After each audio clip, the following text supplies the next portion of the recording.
Bonsoir à toutes et à tous et bienvenue dans cette nouvelle édition du journal. Il est 19h, merci d'être en notre compagnie.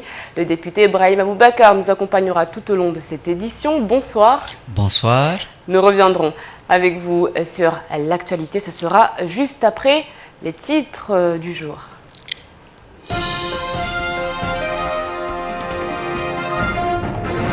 Les pharmaciens habilités à procéder aux vaccinations. La semaine dernière, la ministre des Affaires sociales et de la Santé, Marisol Touraine, a présenté son projet de loi dont une disposition permettra aux pharmaciens de vacciner des patients au même titre que les médecins.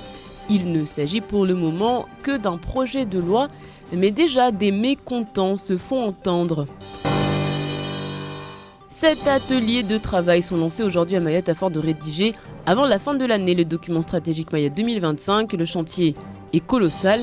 Et si le RSA jeune ou la garantie jeune était ajouté au panier, c'est la question du jour. Et puis une équipe de tournage de la chaîne de télévision M6 est arrivée à Mayotte il y a quelques jours afin de préparer le tournage d'une nouvelle émission baptisée « Fallait le faire ». Une femme a retenu l'attention de la production sur le territoire. Son projet, la création d'un bar-pâtisserie.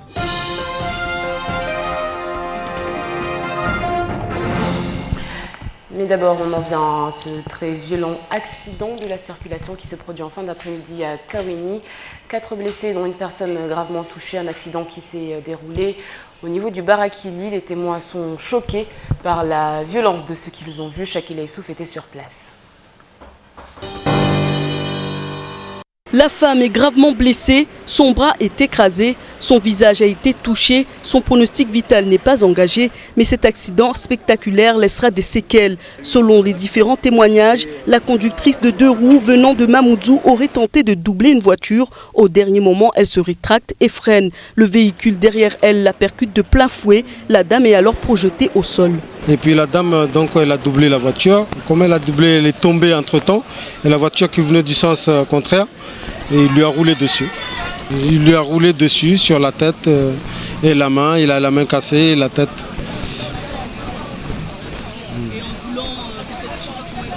Le monsieur aussi, entre-temps, il a heurté une voiture qui était à côté. 3 autres personnes sont légèrement blessées, des passagers qui venaient de Kaweni et qui avaient pris la direction de Mamoudzou. Les secours sont arrivés très rapidement sur place. La victime a été conduite dans un état sérieux aux urgences du centre hospitalier.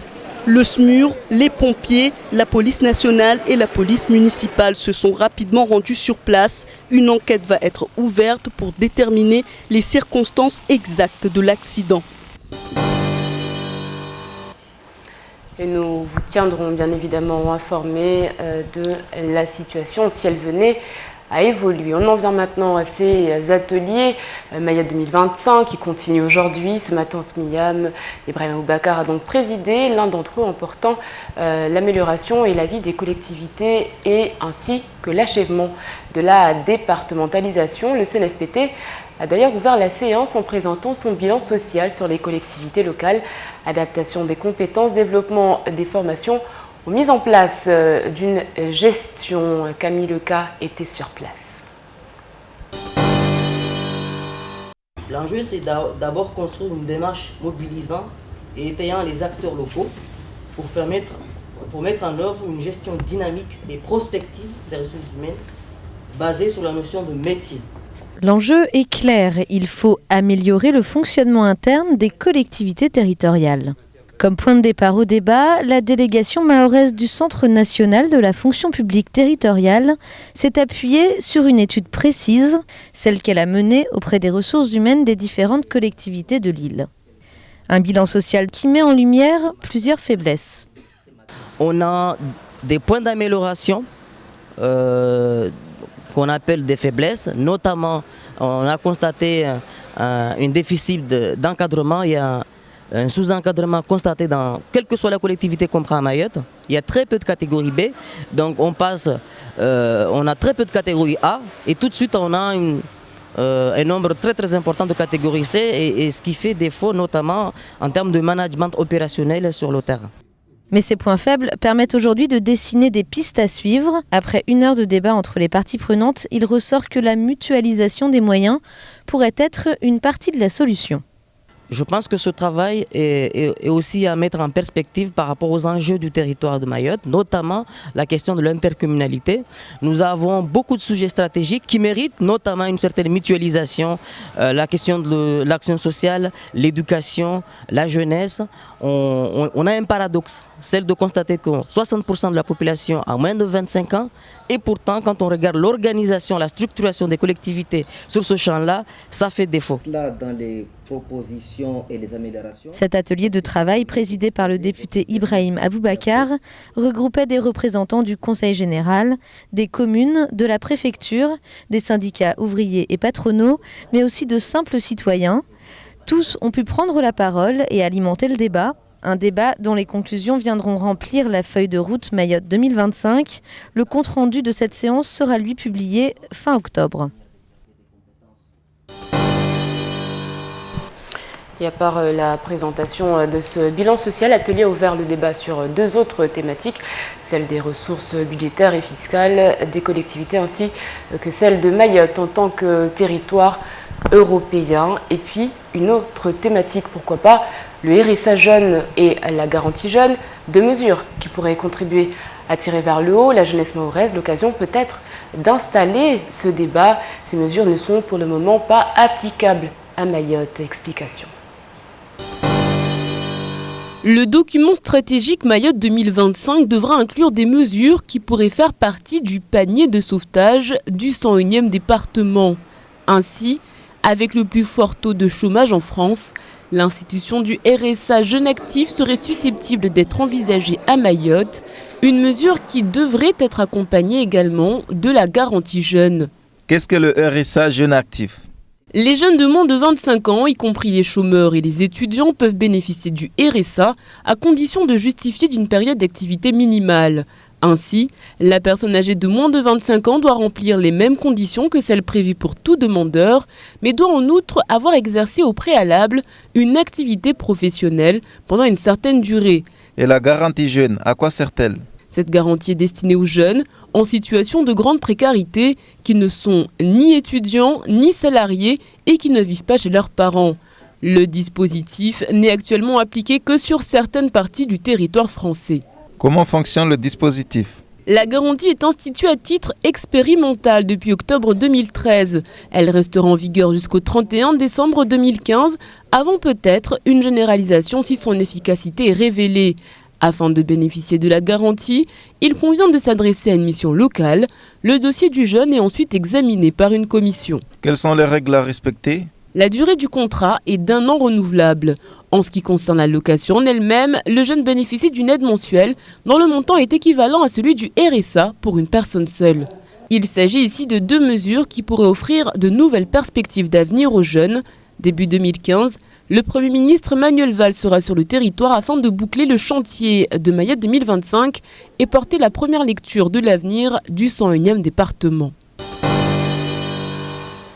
Et nous aurons l'occasion d'en parler avec mon invité dans quelques instants. Nous reviendrons en détail donc sur Mayotte 2025 et sur toutes ces thématiques qui ont été abordées, bien évidemment, en compagnie d'Ibrahim Aboubakar. On rappelle que le député répondra donc à toutes nos questions dans quelques instants. Mais on en vient d'abord à cette question. Et si les pharmaciens procédaient aux vaccinations à Mayotte? Le débat est lancé. L'idée ne déplaît pas aux Mahorais. Pourtant, du côté du secteur médical, les dents grincent. Qu'est-ce que cela pourrait donc changer si la situation venait à exister? Les précisions de Shakila Issouf. La libéralisation des secteurs des professions spécifiques pour les métiers de notaire, médecin, infirmier et bien d'autres est un projet que l'Europe veut faire appliquer en France depuis des années. Ainsi, la ministre des Affaires sociales et de la Santé, Marisol Touraine, a présenté son projet de loi dont une disposition permettrait aux pharmaciens de vacciner les patients. Une nouvelle plutôt bien accueillie par l'ensemble de la population. Pour moi, je vois que c'est une bonne idée parce qu'on peut acheter et faire le vaccin directement au lieu d'aller prendre un rendez-vous et oublier le rendez-vous ou de ne pas faire comme il faut. Ça, je pense que c'est une bonne idée. Na dispensaire senda l'hôpital ambao watu wafanye vaccin après usondaji parambano usketi tu ambana valosi sugoja doktora usilinda itininia hoipare no jopara manani wakati usumenya bele ona kaijamba usenda pharmacie unafanya vaccin sona uriyo ya tokafikira nzuri kwa. Gain de temps, d'argent, les patients voilà un avantage, mais pour ce qui concerne les professionnels de santé, cette proposition de loi lance un pavé dans la mare. Ainsi, leur profession risque d'être sous-évaluée et banalisée, indiquent leurs représentants. Le gouvernement, avec cette proposition, souhaite combler la pénurie de médecins tout en augmentant le nombre de personnes vaccinées. Après formation, les pharmaciens pourront vacciner les patients. L'acte coûterait nettement moins cher, 10 €. Les syndicats de médecins montent au créneau et demandent qu'adviendra-t-il de la traçabilité des actes, indiquant également que cela exposera les patients au danger de l'amateurisme médical. Le changement permettrait une meilleure couverture vaccinale, mais aussi une nouvelle formule d'accès aux soins, tout en bénéficiant de la proximité des officines. L'habilitation des pharmaciens à procéder aux vaccinations ne déplaît pas à l'ensemble des Mahorais, même si que cet acte reste médical et bouleverse l'ensemble des professionnels de santé. Aujourd'hui, l'ensemble des professionnels concernés parlent du danger à laisser n'importe qui se prévaloir de compétences sans forcément avoir été formé pour. Dans l'actualité également, l'affaire de la profanation de la mosquée en appel pour le 5 mars 2015. Les accusés condamnés de 3 à 6 mois de prison ferme se lancent dans une bataille juridique sans fin. La sentence pourrait s'alourdir pour les deux prévenus. Cet appel est pris par les Mahorais comme un couteau dans le dos, alors même que les mises en cause avaient par courrier présenté leurs excuses à l'ensemble de la population. Shakila Issouf et Fred Souleymane. C'est une affaire bien délicate qui touche les sensibilités des uns des autres. Quelles conséquences aura cet appel? La condamnation de la profanation est une première sur un territoire français.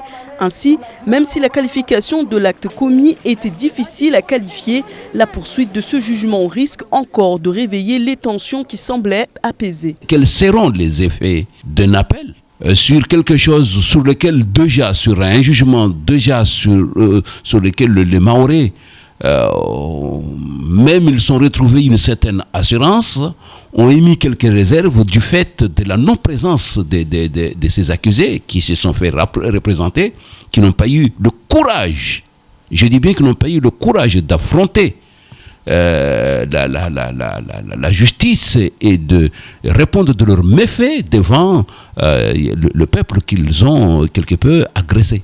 Les prévenus avaient bien évidemment le droit de faire appel et d'autres plaintes pourraient être déposées dès lors qu'une personne se sentirait blessée dans sa croyance. Les avocats de la défense, Maître Chevin et son confrère Maître Pinelli, devront de nouveau user d'arguments pour éviter une peine plus lourde à leurs clients. Je pense qu'il y a un double discours de la part des prévenus qui sont aujourd'hui en métropole, sachant que les peines qui ont été prononcées, 6 mois de prison pour le monsieur et 3 mois de prison ferme pour les dames, ne permettent pas à ces personnes-là d'aller en prison concrètement.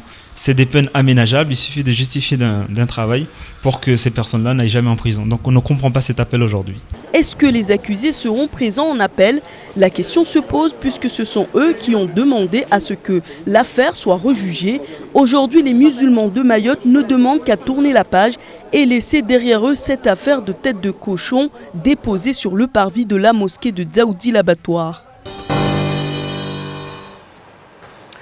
Et nous reviendrons bien évidemment sur cet appel donc qui est prévu pour le 5 mars 2015.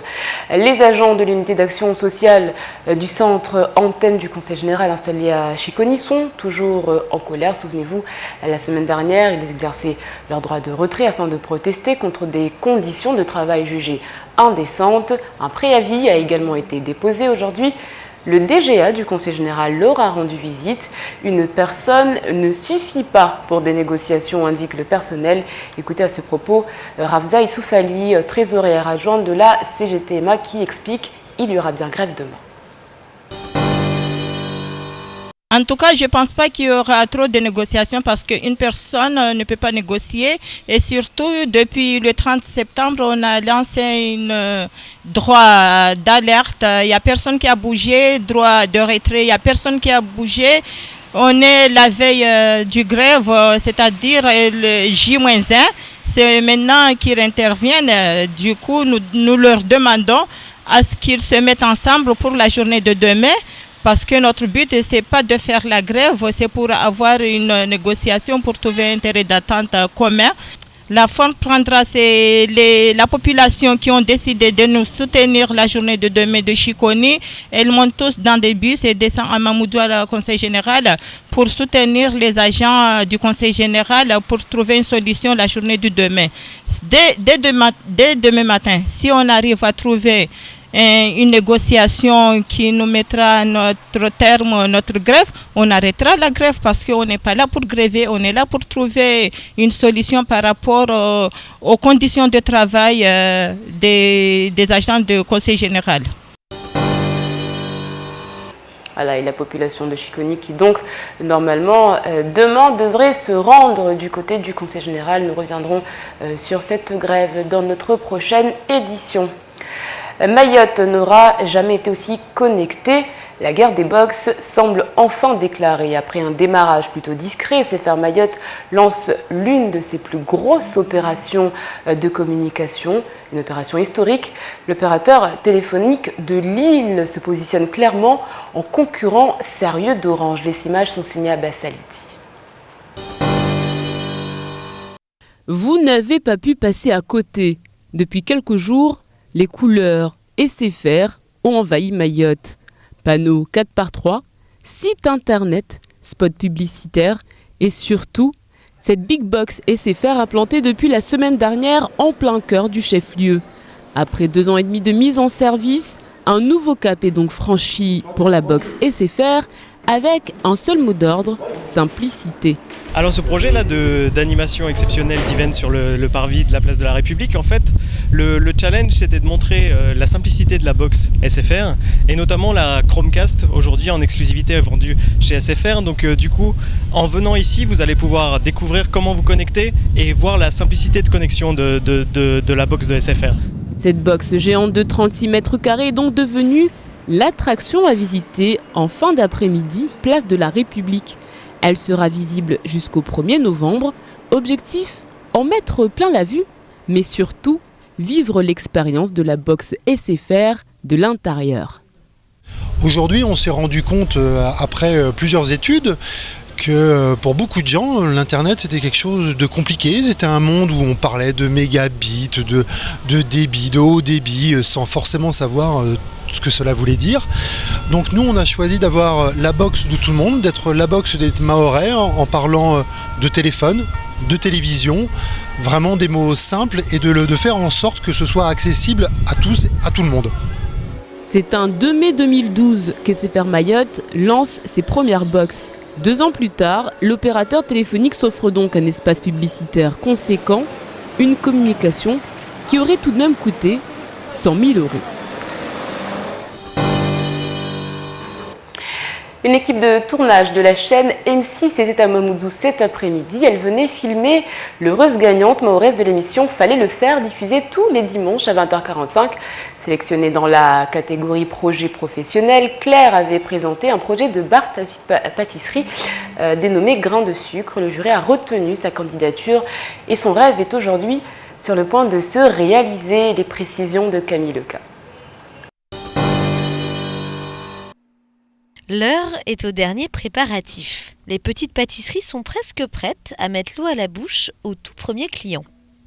La pâtissière est l'heureuse gagnante de l'émission d'M6 Fallait le faire, qui aide des internautes dans leur lancement de projet. Grâce à cette victoire, la chaîne lui a financé l'ouverture de cette boutique éphémère et lui consacre un reportage spécial, une visibilité très précieuse pour la jeune femme. L'émission a donné un gros coup de pouce à la création de Grain de sucre. Il y a des tas de choses qu'on a pu réaliser et que sans doute, sans leur aide, ça aurait été très compliqué. Donc voilà, ça m'a permis aussi d'avoir un avant-goût de ce que sera réellement au final Grain de sucre. Claire se concentre car dans moins d'1 heure, son bar-pâtisserie situé derrière le Caribou à Mamoudzou ouvrira ses portes, mais que pour quelques heures. Quelques heures qui suffiront pour présenter son concept. Le but donc c'est de présenter le concept que je souhaite mettre en place, à savoir donc un salon de thé et continuer les ateliers culinaires que je fais déjà. Et en parallèle, pouvoir proposer du matériel de pâtisserie pour amateurs. Mais que tous les gourmands se rassurent, Grain de Sucre ouvrira ses portes pour de bon à Passamenti début 2015. Pour l'instant, si vous êtes séduit, vous pouvez toujours soutenir le concept de Claire sur le site internet Fallait le faire. Voilà une émission que vous retrouverez prochainement sur M6. Il faut encourager des jeunes créateurs de projets à Mayotte. C'est ce qu'il faut, des jeunes créateurs? Tout à fait. L'excellence est partout et à Mayotte, beaucoup de jeunes démontrent l'excellence de notre jeunesse et ce n'est pas la première jeune qui est primée au niveau national. Alors on rappelle donc Ibrahim Aboubacar, vous avez présidé l'atelier Mayotte 2025 sur la thématique un cadre institutionnel performant. Qu'est-ce qu'un cadre institutionnel performant? Ce sont vraiment des mots assez bien choisis, on va dire. Disons que à travers cet atelier, on examine concrètement l'achèvement juridique de la mise en œuvre de la départementalisation, puisque chacun sait qu'elle est progressive et que dans cette progressivité, il y a un certain nombre de pas qui n'avaient pas été précisés. Et comme Mayotte 2025 s'attache à être concret, on examine effectivement comment fonctionnent nos collectivités locales au moment où on parle de compétences nouvelles, au moment où on parle de ressources budgétaires, de fiscalité locale. Les soucis, c'est de voir comment le service public est rendu à la population et comment il peut être amélioré dans ce moment où on travaille en prenant en compte la dimension européenne, c'est-à-dire l'intégration de Mayotte dans l'Europe. Concrètement, on a balayé les sujets relatifs à la législation du travail, de l'emploi, de la formation professionnelle, la législation de la sécurité sociale. Ça, c'était vendredi dernier. Ce matin, comme vous l'avez dit, nous nous sommes focalisés sur les collectivités locales et avons concrètement travaillé sur la problématique des ressources humaines de ces collectivités locales, votre reportage l'a montré, mais également des ressources budgétaires de ces collectivités locales, après un point qui a été fait sur la fiscalité locale qui est en cours d'être mise en place dans le département depuis le 1er janvier 2014.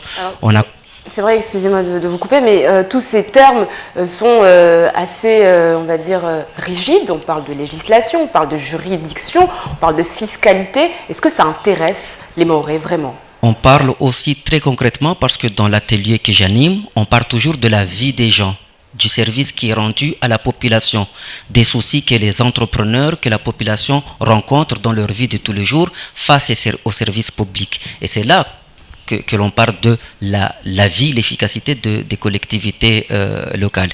Et pour répondre à votre question, les gens sont de plus en plus intéressés parce qu'on rend public par communiqué les lieux et le moment où se tiennent les ateliers.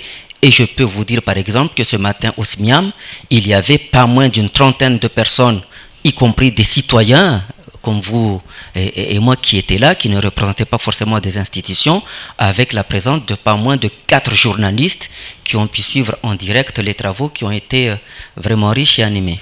Alors qu'est-ce qui ressort de ces premiers débats? Eh bien, ce qui me frappe, c'est la franchise des débats. Rien n'est tabou, tout est mis sur la table. On se rend compte qu'on n'a pas le temps peut-être? Alors là, à l'heure où nous parlons, nous ne sommes pas au moment des conclusions. Nous étions dans le débat général. Après, des sous-équipes précisent ce qui a été dit. Vendredi matin, on abordera encore davantage la dimension Mayotte-Europe et on précisera un certain nombre de sujets qui n'ont pas été assez travaillés jusqu'ici, la politique familiale et la politique en matière d'emploi. Mais la population participe et je suis d'ailleurs surpris de voir que de plus en plus elle participe et c'est ce que nous soutenons. Mais je voudrais dire aussi qu'il y a beaucoup de structures qui se sont mobilisées. Vous avez cité tout à l'heure le CNFPT. Pas que le CNFPT, beaucoup de structures parapubliques qui ne sont pas forcément les collectivités locales se mobilisent et il y a un bon état d'esprit et une bonne dynamique qui se met en place. Alors justement, c'est vrai que les collectivités, c'est un point important de ce document qui est donc en train d'être réfléchi. Quelles sont les failles aujourd'hui de nos collectivités? Sur quoi il faut travailler? Il a été examiné dans la problématique des ressources humaines des problèmes qu'il y a à à avoir des ressources humaines en adéquation avec les besoins des collectivités locales. On emploie trop. En adéquation, c'est-à-dire des gens qui ne sont pas forcément à des postes où ils sont qualifiés, donc des besoins de formation, des besoins de réorganisation des services, il a dit tout à l'heure de mutualisation, mais pour voir plus clair dans tout ça, d'une stratégie de gestion des ressources humaines en rapport avec les besoins de la population et en rapport avec les responsabilités qu'ont à exercer ces collectivités locales. C'est ce qu'on appelle des conséquences, pour éviter d'utiliser des mots. On emploie mal alors. On n'aborde pas les travaux dans le sens de juger ou de critiquer, on aborde les travaux dans le sens d'améliorer les choses et d'essayer de mettre les doigts sur les mesures, qu'elles soient législatives, réglementaires ou tout simplement d'entente entre les acteurs, qui permettent d'améliorer les choses et de mobiliser tous les gens dans le même sens. C'est important que tous ces ateliers soient ouverts au public, que finalement un citoyen lambda puisse donner son avis, puisse s'exprimer.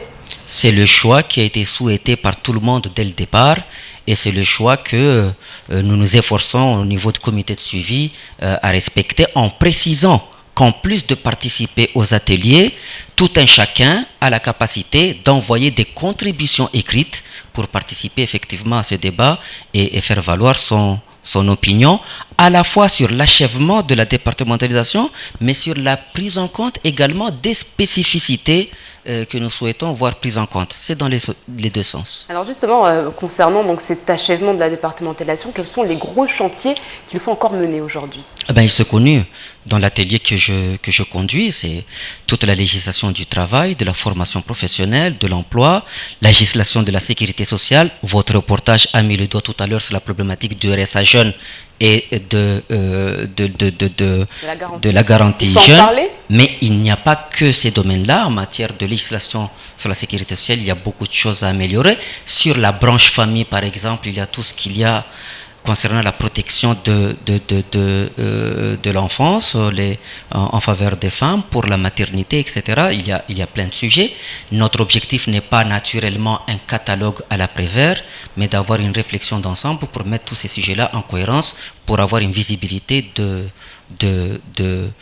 d'achèvement de cette départementalisation. Alors justement, en parlant donc de ce RSA jeune et de cette garantie, c'est vrai qu'en préparant le sujet, là c'est surprenant de voir par exemple sur les sites officiels, avec celui du RSA par exemple, cette mention pas applicable à Mayotte. À quand la fin de l'exception mahoraise? Beaucoup de mesures concernant, je l'ai dit tout à l'heure, l'emploi et même la formation professionnelle sont dérogatoires, et beaucoup de mesures concernant la protection sociale sont encore dérogatoires. L'objet des travaux de l'atelier, c'est là encore d'arriver à déterminer un calendrier au terme duquel, comme vous dites, ceci sera achevé. Et je voudrais vous dire une chose, vu du point de vue du législateur, parce que je ne voudrais pas aujourd'hui rentrer dans des conclusions d'ateliers qui fonctionnent encore. Donc je rends compte de la manière dont les travaux se font. Mais d'un point de vue du législateur, la mise en œuvre de la départementalisation sera juridiquement achevée lorsque, quand on nous présente une loi à l'Assemblée nationale, on ne dira plus les départements d'outre-mer et Mayotte, mais on dira tout simplement les départements d'outre-mer, étant entendu que Mayotte y est dedans. On l'aura compris, merci beaucoup Ibrahim Boubacar d'avoir répondu à toutes nos questions. La feuille de route mai 2025 qui est donc en très bonne voie, on peut le dire. Et je donne rendez-vous aux uns aux autres à la prochaine séance de notre atelier, vendredi matin à 8h30 au Simiam, sur les questions européennes et sur les compléments des questions sociales que vous avez citées tout à l'heure. Voilà, le message est lancé. Nous y serons bien évidemment et nous vous ferons part de ce qu'il ressortira de cette nouvelle réunion. Demain, bonne fête à Aude et à Jean, et puis le dicton du jour à la Saint-Jean d'automne répliqué avant soleil levé. Et oui, ça ne s'invente pas. Dans quelques instants, la météo d'Ornella Périne, suivie du journal en mahorais et du temps de parole. N'oubliez pas, en multidiffusion sur M5 à Paris, nous on se retrouve demain pour un nouveau journal Kwaheri.